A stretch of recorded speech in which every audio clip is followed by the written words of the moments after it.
Bom, agora eu tive que sair lá daquela mesa, né, para vir para a lousa mágica, porque fica mais fácil trabalhar na lousa mágica.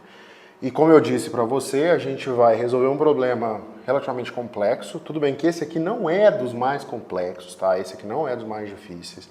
Não é considerado dos mais difíceis, porque ele poderia ter caído na primeira fase da FUVEST, poderia ter caído na primeira fase da Unicamp, poderia ter caído numa federal, antigamente, quando tinha um vestibular para cada faculdade, poderia ter caído até no Enem, que não é das provas mais difíceis. Mas talvez para esses outros vestibulares é uma questão considerada difícil, porque ela mistura dinâmica com eletrostática.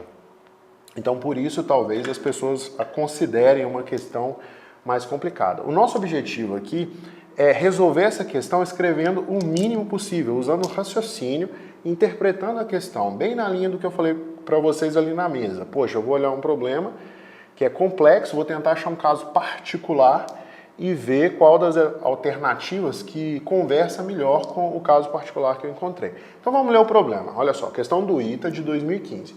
Uma pequena esfera metálica de massa m e carga positiva Q é lançada verticalmente para cima com uma velocidade inicial V0 em uma região onde há um campo elétrico de módulo E, apontado para baixo, e um campo gravitacional de módulo G, ambos uniformes. A máxima altura que a esfera alcança é...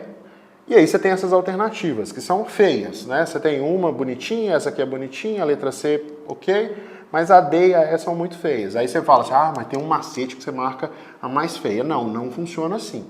A gente vai analisar a questão e ver o que dá para fazer sem fazer muita conta.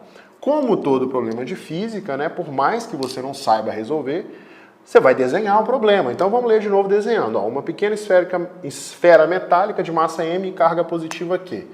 Então aqui você tem uma esfera metálica de massa m e carga positiva Q. Está aqui desenhada. Ela é lançada verticalmente para cima com velocidade inicial V0. Então ela foi lançada verticalmente para cima com uma velocidade inicial V0 em uma região onde há um campo elétrico de módulo E apontado para baixo. Então está aqui o desenho do bendito do campo elétrico, apontado para baixo. E um campo gravitacional de módulo G. Ambos são uniformes. Então você tem um campo gravitacional de módulo G, que também é apontado para baixo, né? Aceleração da gravidade, a gente já viu. Você tem uma carga, um corpo que tem carga, que está sujeito à ação de dois campos. Eles são uniformes e você quer saber a altura máxima que a esfera pode alcançar. Poxa, você tem que pensar de um ponto de partida para essa esfera, né? Vamos dizer que essa esfera saiu daqui, tá certo? Isso aqui é o chão. E ela chegou nessa posição, que é talvez a altura máxima. E você quer resolver esse problema sem fazer conta. O que você pode fazer? Para começar, o primeiro passo, tentando trazer para um problema mais simples, agora eu vou fazer um problema mais simples, é tirar esse campo elétrico da jogada. Porque se você não tem o campo elétrico, essa carga aqui não vai fazer diferença. Então, com o campo elétrico igual a zero, o que vai acontecer? Você tem um corpo, uma carga de massa m lançada para cima com uma velocidade v0. E você quer saber a altura máxima? Bom, a altura máxima ela vai partir aqui do chão, vai subir e para lá em cima. O que você resolve? Conservação de energia, né? Ou pode fazer até Torricelli. Vamos lá. Torricelli, precisa de Torricelli? Não, não precisa de Torricelli. Vamos fazer conservação de energia. Energia mecânica nesse ponto, que é mv0 ao quadrado sobre 2, tem que ser igual à energia mecânica na altura máxima, que é mgh máximo. Está parado aqui em cima, só tem energia potencial. Essas duas energias têm que ser iguais. Então a energia potencial, que é também igual à energia mecânica, é igual a essa energia aqui de baixo, que é a energia cinética. Então você tem que mgh máximo é igual a mv0 ao quadrado sobre 2. Esse é o problema mais simples, é o problema sem campo elétrico. Corta o m com m, o g vai dividir, né? Divide todo mundo por g. Corta, corta. Então você tem aqui H máximo igual a V0 ao quadrado sobre 2 vezes G. Agora olha só, essa resposta aparece aqui, que é uma situação sem campo elétrico. Pensa comigo, o campo elétrico vai ter influência? Lógico que vai, porque você tem uma carga. Você tem uma carga e tem aqui a ação de um campo elétrico. Essa resposta é a simplificação desse problema. Então ela não é a resposta desse problema. Essa aqui não serve. Você já marcou que ela não serve. O que mais que você viu? Você viu que tem uma dependência com a gravidade, tá certo? O campo gravitacional sumiu? Não, o campo gravitacional não sumiu. Então eu não posso ter essa segunda resposta. Por quê? Porque ela não tem nenhuma relação com a gravidade. Essa aqui de baixo também não tem relação com a gravidade. Tá vendo? Não tem relação com a gravidade. Não tem. Eu estou entre a D e a E. Observe que eu ainda não resolvi o outro problema. Né? Eu não resolvi o problema grande, com o campo elétrico feio, com o campo elétrico que me atrapalha, que me enche o saco. Então eu vou resolver o problema agora.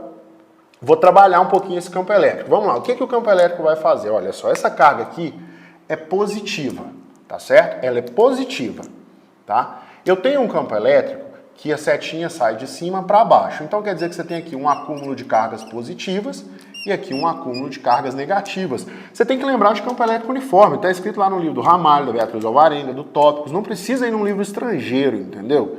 Está escrito isso lá. Tudo que está aqui foi conhecimento básico, que está em qualquer livro de ensino médio. Então, se você tem um acúmulo, imagina, tem um acúmulo de cargas positivas aqui, um acúmulo de cargas negativas aqui, o que vai acontecer? Qual vai ser a direção da força elétrica? É para baixo, né? Porque você tem uma carga positiva e uma carga negativa aqui embaixo. Então, você tem uma força elétrica nessa direção. Mais massa vezes gravidade, que é o peso. Você tem isso, né? Observe que o campo elétrico atrapalha o movimento. O campo elétrico atrapalha o movimento. Então, quando você escrever a resposta e vai ter uma fração, o campo elétrico tem que ficar em cima ou embaixo? Bom, você quer saber a altura máxima. Se o campo elétrico aqui for grande, a altura diminui, ele sobe menos. Se o campo elétrico for pequenininho, aí ele sobe mais. Mas o campo elétrico existe, então ele tem que aparecer no numerador ou no denominador? Tem que aparecer no denominador, né? Por quê? Porque se ele aparecer no numerador, como está escrito aqui, aí dá problema. Porque quanto maior o campo elétrico, mais alto é o lugar que... maior é a altura que a bolinha alcança, que o corpo alcança? Não. Então essa aqui também está errada, né? Ou seja, a sua resposta é a letra D. Tá vendo? Eu não precisei fazer muita conta. Esse raciocínio eu falei bastante, fiquei explicando para ser, sei lá, pedagógico, enfim. Mas você não precisou fazer conta. O que você teria que fazer aqui? Você pode fazer o seguinte, você escreve Torricelli, vai aparecer uma aceleração, você vai depender de uma aceleração, e quando você quiser achar essa aceleração, você vai fazer isso aqui, ó. Força elétrica, que é Q vezes E, mais M vezes G é igual a M vezes A. Vai sair a sua aceleração que você vai jogar em Torricelli. V final ao quadrado é igual a V0 ao quadrado mais 2 vezes a aceleração vezes H máximo. Lembra que essa aceleração tem que ser negativa, tá bom? Quando você calcular essa aceleração, você tem que achar uma aceleração negativa, tá? Porque aí vai fazer sentido com esse problema, tudo direitinho, entendeu? Por quê? Porque a aceleração é contrária ao movimento. Todas as forças agem contrárias ao movimento, né? Então você pode até colocar um sinal de menos aqui, ó, para ficar vetorialmente correto, né? Tá bom, essa foi a questão fácil, tá? Que a gente conversou bastante, mas você viu que a gente foi eliminando aqui e chegou numa resposta sem fazer muita conta. Isso serve em questão de múltipla escolha, onde você precisa responder rápido e avançar rápido na prova, porque faz uma questão dessa rapidinho, sobra tempo para você fazer uma questão mais difícil e mais demorada, tá bom? Então agora nós vamos fazer assim, eu vou apagar essa lousa e nós vamos fazer um outro exercício difícil, que foi considerado difícil num outro vestibular também do ITA, tá bom? Até logo, um grande abraço e até a próxima.